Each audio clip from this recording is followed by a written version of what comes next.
Member of Parliament who has been suspended. Mr. Hanumanthaiah, what's the issue today? Suspensions, you're calling them unprecedented. Well, that's debatable. Yes, the number is quite high, but 67 in the past under Rajiv Gandhi, take a dozen here, give a dozen there. Well, it doesn't suggest unprecedents. But certainly, if you have a point about legality, I'd like to hear it, sir. This is totally unacceptable and unprecedented in the parliament today, particularly in Rajya Sabha. You just think over what is our demand. Our demand is very clear and very reasonable that the breach of Security Act inside the parliament has to be, according to me, it should be suo moto answered by the Home Minister, not only to the parliamentarians but to the nation. The breach of security inside the parliament cannot be accepted, and we have not learnt the lessons on these parliament incidents. So our demand was very clear and straight that the Home Minister has to come and explain inside the parliament that why this breach of security has taken place, what are the reasons, where it has gone wrong, why it has gone wrong, what is the answer to the parliament and to the country, to the people of this country. But most surprisingly, the Home Minister never attended the parliament and given an explanation. Instead, he went to a channel and answers some of the questions raised by the people of this country and raised by the parliamentarians. What is this?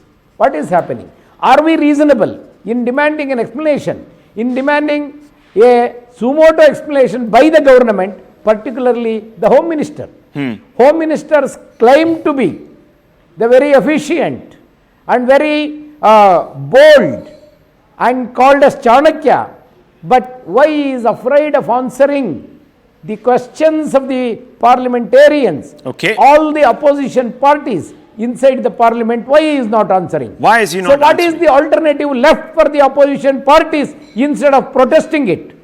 When we go for a protest, that we demand an explanation from the Home Minister inside the parliament, how can the House suspend us and asking us to keep your voice mum and listen whatever we say? Can it be accepted?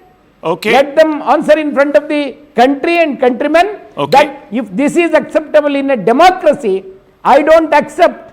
This can be accepted by any person, citizen of this country, that political democracy can be run on an opposition's zero voice. It cannot be run. So strong words from Mr. Hanumanthaiah. Strong words from Mr. Hanumanthaiah. Now let me bring in Dr. Ranganathan. Look, Dr. Ranganathan, to the lay viewer and the civilian, people like you, it seems like such a reasonable demand. After all, I've been on this channel and I've said in the past, you've been there, I think, where I've said that, look, Parliament, security of the nation does fall under the Home Minister, and you would expect perhaps the Home Minister to stand up in the House and say, if nothing else, look, we'll look into this. It's a very serious breach. We'll do something about it. Parliament is in session, but he spoke on an interview. He chose to speak there, leaving for the Speaker to sort of talk about what happened. So, if the Congress today and the opposition is asking for that, should they be suspended? Good evening, Rahul, and good evening to my fellow panelists. There is nothing wrong with the demand. It's absolutely reasonable. In fact, we on day one, when we were discussing this whole topic, Rahul, we wanted to make the same demand. And of course, this demand has to be made, but it is the manner in which these demands are being made. The fact of the matter is, Rahul, you are running your program right now live on in the studio. If somebody makes a demand that he or she should not be interjected, or this is what should be done, you will say fair enough.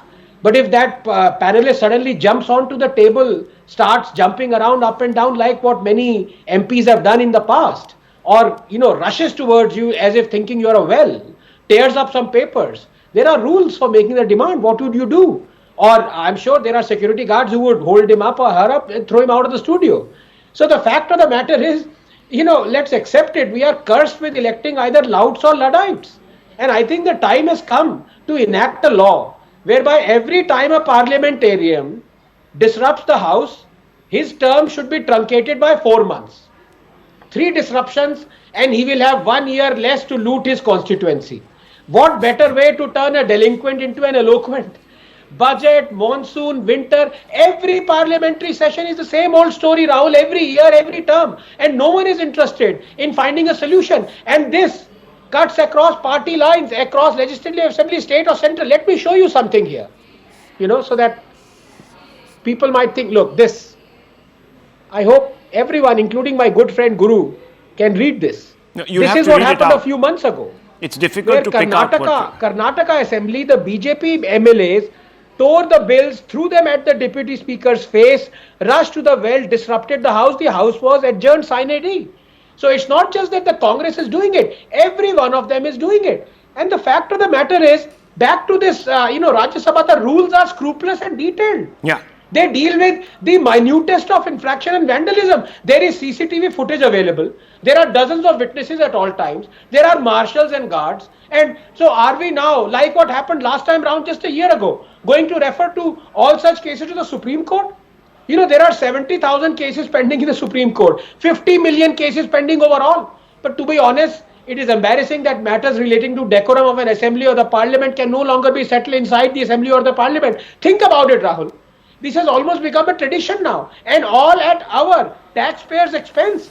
And to be honest, just 30 seconds, these MPs, I'm sorry to say this, are least bothered about the severity of the punishment meted out. 1,000 rupee fine or a suspension, they are laughing at this. That's why I propose, every time a parliamentarian disrupts the House, his or her term should be truncated by 4 months. That will scare them and hopefully make them behave. That sad truth, Rahul, is that democracy, more often than we'd like to admit, is not so much the defeat of the elected as it is of the electorate.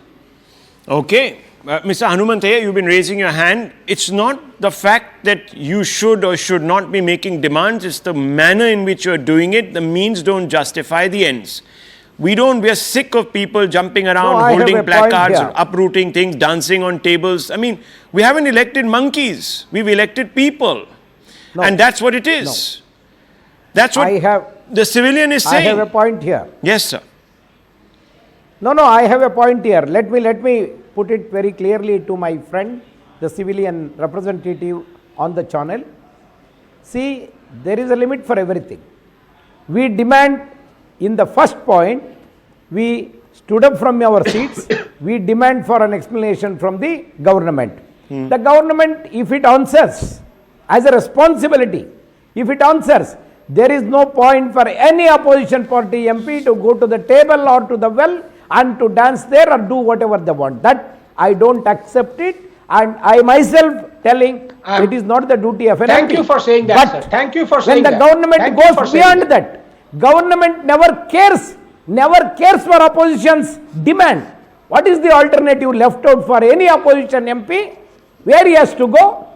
Can you ask him to go to the Delhi Jantar Mantar and protest there? Or will you ask him to protest inside the house? When he take out his placards and demand for an statement, is it wrong? When he comes into the well as a last resort, is it wrong? And is it the policy of this government, suspend all the opposition MPs and conduct the business, pass your bills? Is there any meaning in that? Correct me if I'm wrong. Correct me if I'm wrong, Mr. Hanumanthaiah. You're justifying, in the face of the government's decision not to heed to your demand, you're justifying people rushing into the well of the House and breaking very clearly stipulated rules. That's what you're saying. Yeah. Now, some people would find that a problem.